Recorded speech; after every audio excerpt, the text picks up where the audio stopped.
Man, I watched it, man. See, back then you had to stomach that and a lot of niggas couldn't stomach that. Why do you think it's so many turn to booty?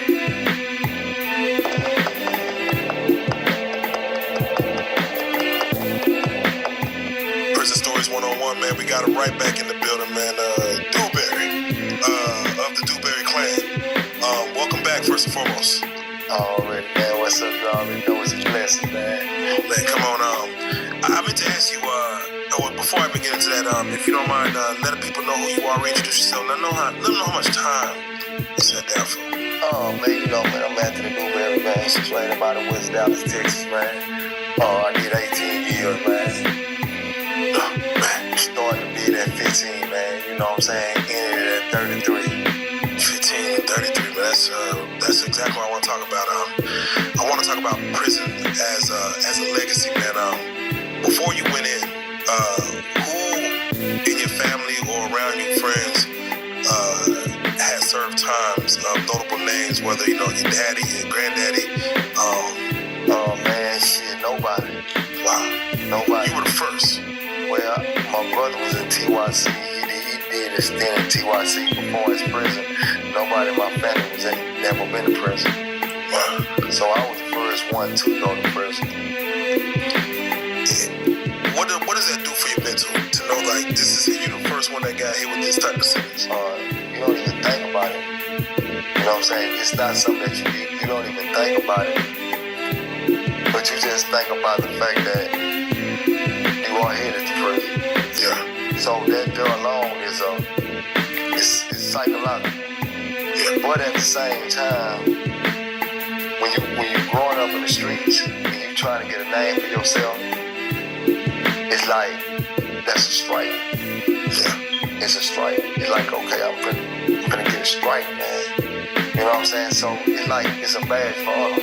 Yeah. Because so many times we speak about, yeah, but if I go to prison, bro, this what we spoke about it, not knowing what prison really was, but we just spoke about it. You see what I'm saying? Because of the movies, what you heard, you know, things of that nature. You know what I'm saying? So if we understood that, like, it seemed like everybody that go to prison and come home at the time, you know, it was like everybody looked up to them and shit, you know? So it was really like a badge of honor, knowing that, you know, I'm gonna go down and go to prison, I'm gonna hold it down, bro. Yeah. I'm gonna get my stripes. So that's how I was looking at it at a young age. Remind us, what sentence they hit you with as far as how much time we supposed to 28 years. 28 years. At that age,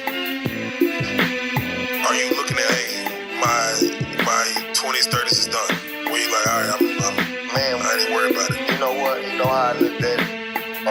When that man gave me 28 years, the judge told me, he said, man, I've been doing this for 28 years, and that's how much time I'm gonna give you.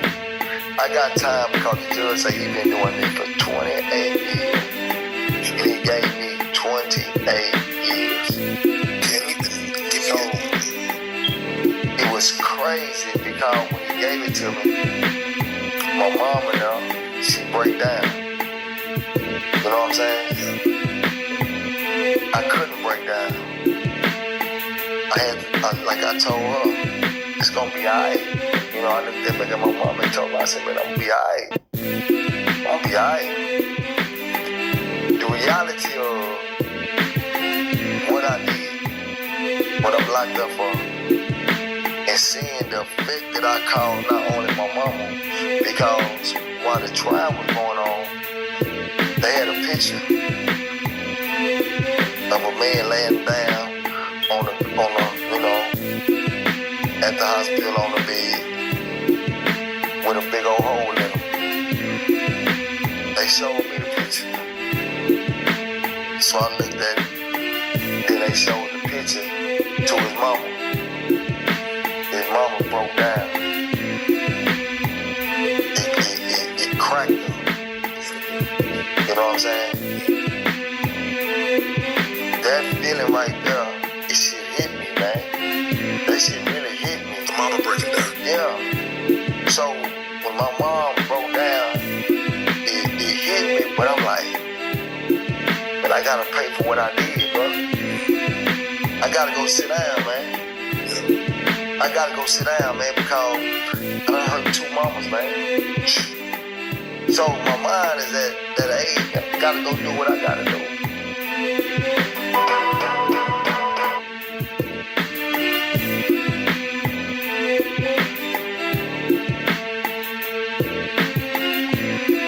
So my mind is at that age. I gotta go do what I gotta do. Do you ever get a feeling that the judge has something against you? Like you said, he just used the fact that he was working for 28 years, and that's the number he threw. The fact that a judge could even just make up numbers as he go, because he has guidelines of between this and this, and he just goes to the room and just say, "This is what I'm feeling." Man, I feel at that time, you know, if people was here in the 90s, they know how it was. Man, it was so much killing going on in the 90s. And there was a lot of killing going on with youngsters. Youngsters was catching murder cases back to back to back. Every time you look around, it's a youngster catching a body. So he got to the point where, you know, like, the judges, like, they fed up. They at a point where, like, man, we fed up. And I feel like he did what he feel like was right. I don't feel like it was right. Was he trying to make an example? I feel like he was trying to make an example. Because at the time, it was a lot of kids getting 40 years, 30 years. They was getting numbers. So I feel like he was trying to make an example. Even though I feel like that it should have been a self-defense because, shit, I got a gun, he got a gun. Shit, that's how I felt. Did you have a name in the streets at this time? Like, were you known for, like... I'm Dewberry. The cops knew you by name? No, cops don't know me by name. But that name, Dewberry, always held weight from elementary school all the way up.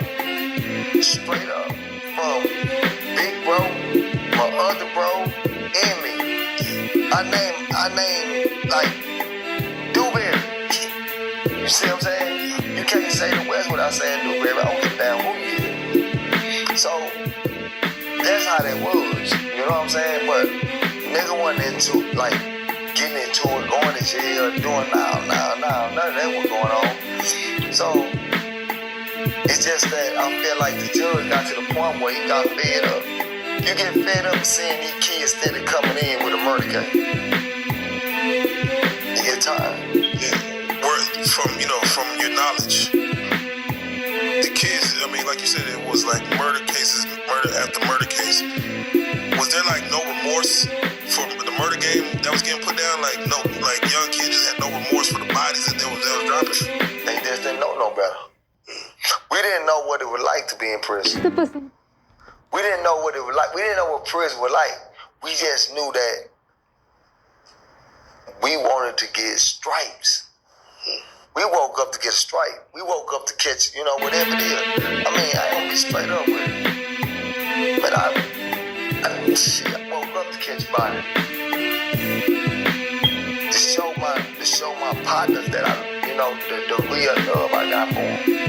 You know what I'm saying? Like, nigga, I'ma die for you, I'ma kill for you, whatever, that's something that we were praising. Growing up, that's how it was. You know what I'm saying? So, it happened. Yeah. So, from what you're saying is that at the time as a young man, what were your thoughts on prison in general, even though no one around you was going? Just what were your thoughts on prison? Let me go there, ride inside, get this badge, get these stripes, and get back home.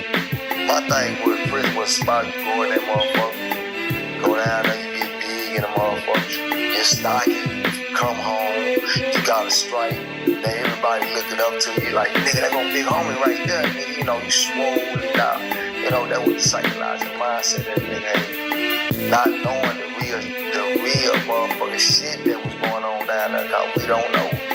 We ain't got motherfucking people on prison stories telling us what goes on in prison. prison. We ain't got nobody telling us in the morning that the older ones that went to prison, they came home and nigga, they go back to jail. So we were like, shit, nigga, that nigga go to jail and get out and go to jail. Then he come home stocking and everybody looking up. So we thinking like, nigga, shit, man, that ain't nothing. We gonna go down there and do that little old bit and come on home, man. That's how we were thinking at that time. You know what I'm saying? Now, you had mentioned, of course, in the day room show is that you went in there and you had to get active immediately, where you didn't even become a man until your late 20s. Yeah, man, you got to, man. People got to realize when they speak about becoming a man is that's a whole package. It's a whole package. Responsibility. We don't know responsibility, homie. We in prison. Are you trying to learn responsibility? Are you? Yeah, that's what I'm saying. I mean, we only responsible for our actions. We're not responsible for everybody else's actions. Like your mom, your dad, your son, your daughter. You know what I'm saying? Making sure that, you get what I'm saying? We are in survival mode. I came in this bitch as a kid. Now, nigga, I'm finna get stripes, nigga. I'm finna run shit. That's my mindset. You know what I'm saying? So I'm thinking about becoming a man, nigga. I'm trying to become an OG. I'm trying to become an OG. yeah. I'm trying to become the general. You know what I'm saying? So, as a man think differently. Yeah. As a boy, you think differently. And I was thinking as a boy, as I was going through my journey, I was thinking like a kid, emotional. Or somebody said something. You said, what, nigga? Or, so you gotta realize that it takes time to develop that mindset to become a man and build up your responsibility as a man supposed to. And as you come home, you still realize that you done missed so many years out your life that, nigga, like, you think that you're doing the right thing as a man, but you're really not. You're not even conversating with your wife or your girl. You're not even conversating because you really don't give a fuck. It's like if you leave, I don't really give a fuck. You know what I'm saying? That's real. Can I ask, because, for 18 seasons, this is important. Do you feel like you need to be smart in prison, or you just need to have good instincts? You gotta be smart, man. So you have to actually Gotta be smart. thought and logic to things. You gotta be smart, man. You need to get yourself caught up 1.5, man. You gotta be smart, man. You gotta know how to move. You gotta be prestigious with everything you do. You know what I'm saying? See, I always tell niggas when they come to prison, man, quit trying to be a part of. See, niggas that go to prison trying to be a part of end up becoming a crash dummy. When you become a crash dummy, nigga, you gonna find out that niggas that you been a crash dummy for don't really give a damn about you, man. You know? Did you fall in that line? I ain't never fall in that line. Like, Never. When I first started in TYC, right, I fell into that wanting to be a part of this shit, right? And it was because it's the action that was going on. So I'm like, man, these niggas shit, man. You know what I'm saying? It's because it like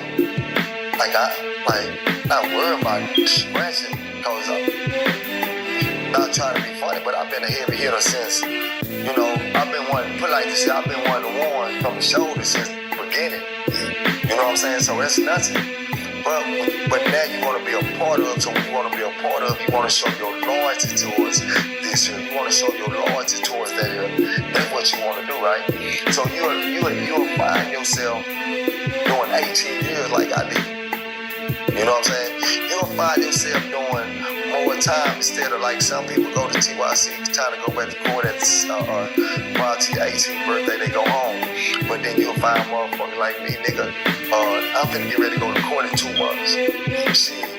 Nigga, we just got into it with some disciples. Say, man, we finna set it off on the 3rd pit, we finna set this motherfucker off. So you do, you go on to chill, man. I know you got to wait to court in 3 months. I can't chill, nigga. I owe my loyalty to the city. You You know what I'm saying? So when it do go down, guess what? I'm gonna put that work in, even though I gotta go back to court. Now when I go back to court, the TYC say, nah, we want him to go to prison. But I owe cause my loyalty was towards the niggas that represent that city. Because my mindset was, man, I'm gonna die for my niggas. Because that's the loyalty that I had inside me. Well, you got a majority of niggas that's like, they not like that. I was really like that. So I had to go to prison and reconstruct my whole brain the way I thought.